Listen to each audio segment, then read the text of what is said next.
again, it's not about a will explicitly stating, I wish to survive. I think most people are willing something that has the short-term implication of creating survival. They will things now that will lead to survival, and they will to avoid things that will cause their termination. But it's not like their termination isn't what they're opposed to. They're opposed to what termination will require, which is them enduring something they don't want to endure, if you get my drift. I mean, it's just coincidental almost that the end of your life is associated with, I mean, if you took away all the horror that was the end of your life, like there was no risk of pain or suffering, well, then the decision to die would be really easy sometimes, because you just say, well, fuck it, yeah, I'll die, and I'll just be reborn as somebody else, and they'll, you know, I'll do it again, and blah, blah, blah. You know what I'm saying? Like you could be horribly defective, like your back could be broken. And so if dying was simple, it was just like snap your fingers and you start over again, you know, well, you could just say, yeah, I'll snap my fingers to start over again. Just, you know, my back's broken, so life is no more fun.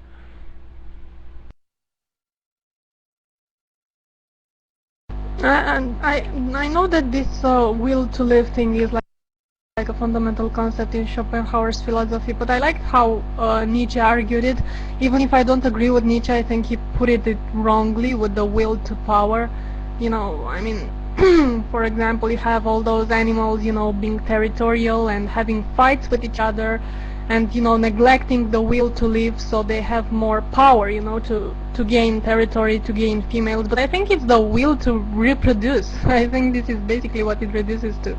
Because once you're alive, you know, nature, your innate nature doesn't really care as much about your survival anymore. It only cares for you to continue your, you know, your gene pool, to make some little clones of you. That's about it.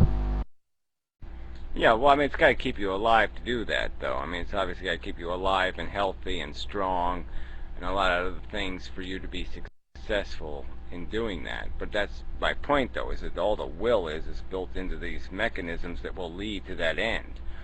But, you know, I mean, now especially, you can, you know, will to make your penis happy without necessarily getting into any reproduction trouble. So, I mean, it's like there's no will to reproduce, not in a male anyway that I've ever found. There's only a will to make your penis happy.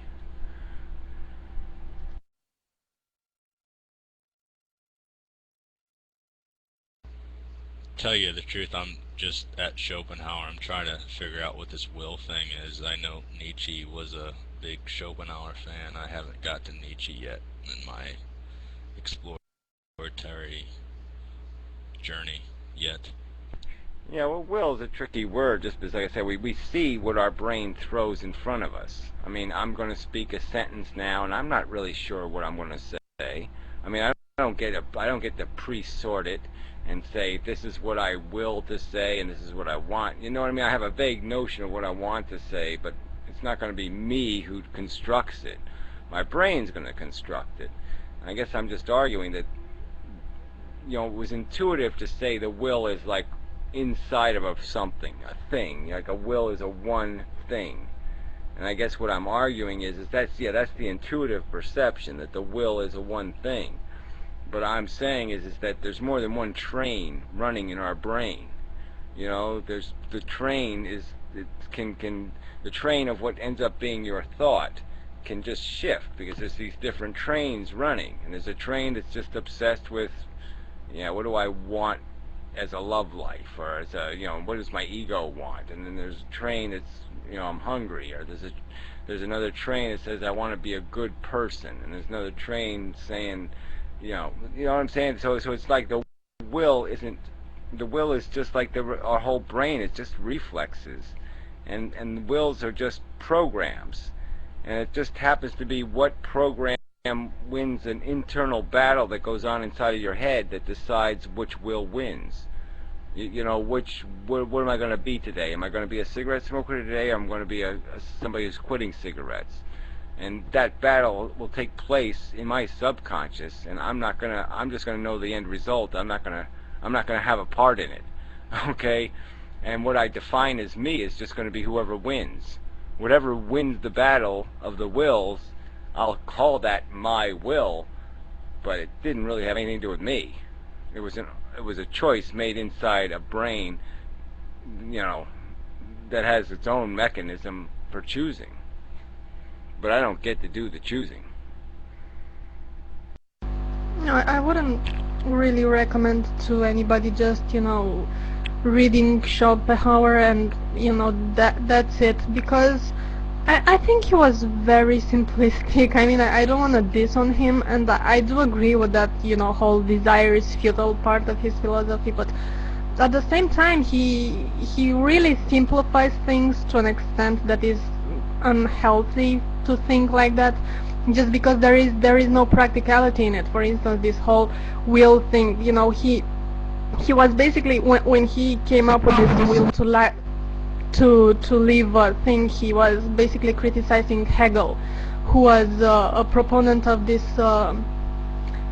mass morality, the morality in the society, that society has like this consciousness, collective morality, and every society evolves in that direction together. And Schopenhauer was like, no, fuck that, we ain't gonna evolve in no direction, society is not gonna improve because everybody is just motivated by their own basic will to live, and that's about it, end of the story. And then came Nietzsche and argued that, but it's good to read all this, in the context, because if you only read Schopenhauer, he can be very convincing, and I don't particularly think that his kind of reasoning does any good to you, Yeah, well, again, I can't say much because I didn't read it. Yeah, like I said, you can always find problems. Like I said, Nietzsche, my problems are just the simple ones, like this idea that somehow it all doesn't matter, which is just so idiotic. Don't worry, be happy, kind of, even though everything's fail and fucked up, but somehow it just doesn't matter. So anyway, somebody asked a question in the comments I thought was pretty good. So how come some people are short-term thinkers and some long-term? And that just has to do with, that's where this intelligence thing plays a part. That's where this meme thing plays a part. Because the difference is do you have knowledge of implications? Do you have knowledge of responsibility? Because then your will, your ego, is going to be tied to doing what you think the right thing is. It's going to be tied to, you're going to know when you're cheating. You know what I'm saying? I mean, if you're in the fight and you have a chance to kick the other guy in the balls and no one's going to see it but you, that's a character issue then. Okay? I mean, have you acquired a perception that it doesn't matter whether somebody sees it, it's the principle that's wrong, therefore I will be obedient to the principle, because that's where, I gain my strength. Because then I haven't cheated. Because it's important for me not to be a cheater.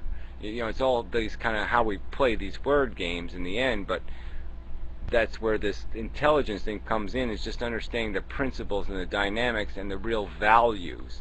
And then once your brain has established those real values, when it's told you the truth, you have to lie to yourself to break that truth. The truth is in your head, and so now you can't contrive your way out of it. Once you know it's a cheat and that you're a weasel if you do it, well, then you're fucked, because your will is going to be dictated by the fact that you won't be a cheat, that you won't be a weasel.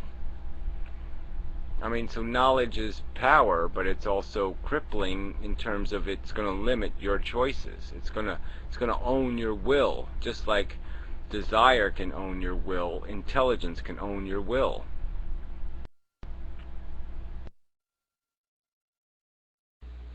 Well, I think the will, according to Schopenhauer, is more according to a desire to live no matter at what cost, even though it would mean terrible ethical bad things, and that's something we should fight against. The will is something not to